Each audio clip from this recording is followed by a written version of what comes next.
चुगलखोर पड़ोसन। क्या कर रहे हो?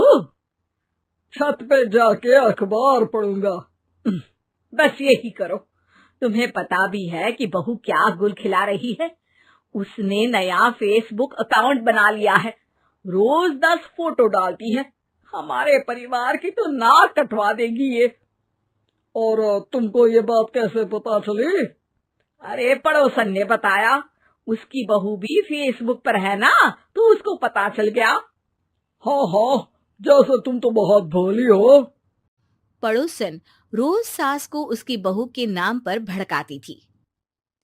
आज तो आपकी बहू कह रही थी मुझसे आके कि आप दिन भर खाती रहती है, खा खा के घटोत्कच हो गई है। क्या? उसने मुझे घटोत्कच बोला? अरे वो खुद ना कटी सुपर्णखा है।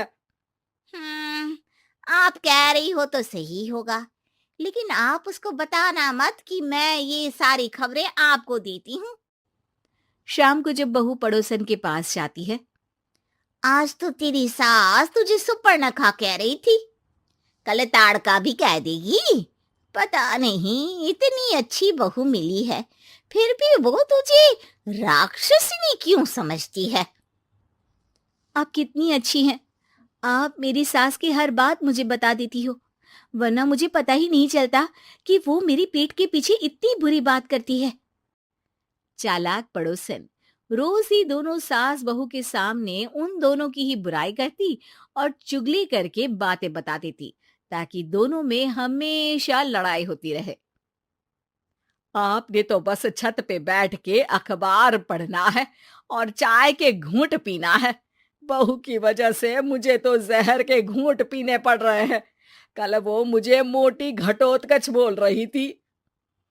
तो तुम भी तो उसको नाक कटी सुपर्णखा बोल देती ना। हाँ हाँ, वही बोल दिया मैंने उसे। आप मुझे कितना समझते हो।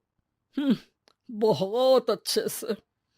अब मुझे वो ये बात पड़ोसन ने बताई ना, वही तो है आपकी शुभ चिंतक। पर मैं इस बहू को ना सबक सिखा के ही रहूंगी। जरूर सिखाना चाहिए, पर आज तुम मेरे साथ शाम को छत पे बैठना, एक तरकीब बताऊंगा। बिल्कुल बिल्कुल, कितना ध्यान रखते हो जी आप मेरा। मैं ना सब ध्यान रखता हूँ। शाम को जब सास और ससुर छत पर बैठे होते हैं कि यहाँ खड़ी हो जाओ, यहाँ से ना तुमको पता चल जाएगा कि बहू की अगली चाल क्या है। अच्छा, कैसे?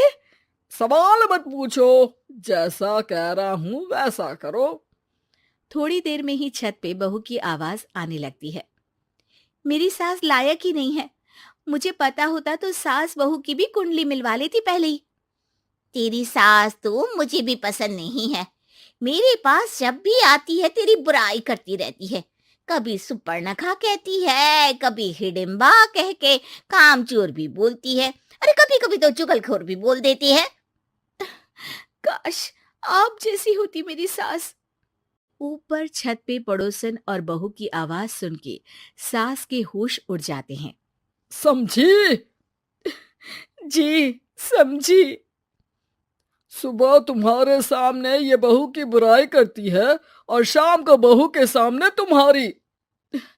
मतलब आप सिर्फ अखबार नहीं पढ़ते, सारी खबरें भी रखते हैं। अब तो इस पड़ोसन को भी सबक सिखाना पड़ेगा। शाम को सास बहू को जाके पड़ोसन की साजिश के बारे में बता देती है। हाँ, मुझे माफ कर दो माँ जी। तुम भी अपनी माँ जी को माफ कर दो, इन्होंने भी तो तुमको बहुत कुछ कहा है।